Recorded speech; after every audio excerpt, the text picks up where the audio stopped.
அப்புறம் ஒரு அரசியல் தலைவன் அவன் சினிமாக்காரனா நல்லவனா கெட்டவனா இதெல்லாம் தாண்டி அவன் உண்மையானவனா, அதுதான் ரொம்ப ரொம்ப முக்கியம். இது சம்பந்தமா ஒரு குட்டி கதை ஒன்று சொல்றேன்.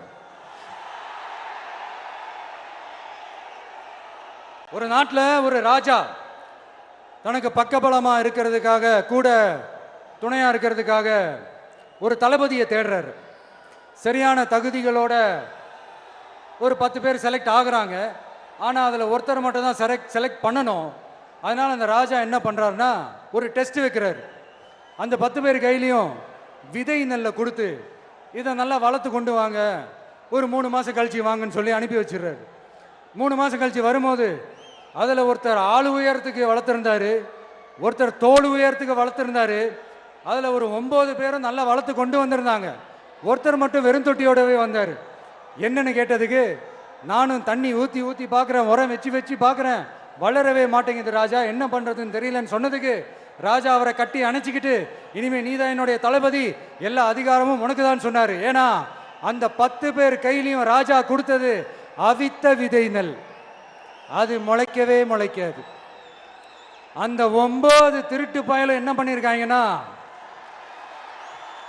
வேற விதை நெல்லை வாங்கி அதை வளர்த்துட்டு ராஜாவையும் மக்களையும் ஏமாத்திருக்கிறாங்க.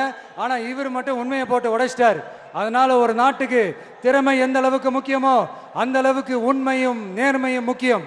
இப்போ நீங்க எல்லாரும் தான் அந்த ராஜா. நீங்க தேர்ந்தெடுக்க போற அந்த தளபதி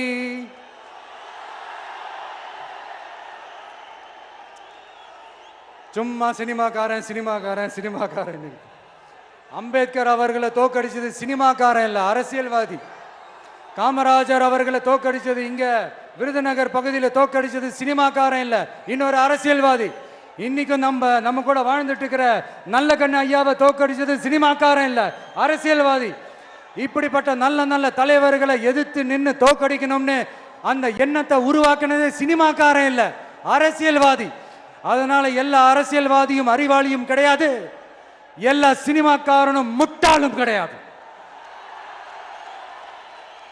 கான்பிடண்டா இருங்க, நல்லதே நடக்கும், வெற்றி நிச்சயம். மீண்டும் சந்திக்கும் வரை நன்றி, வணக்கம்.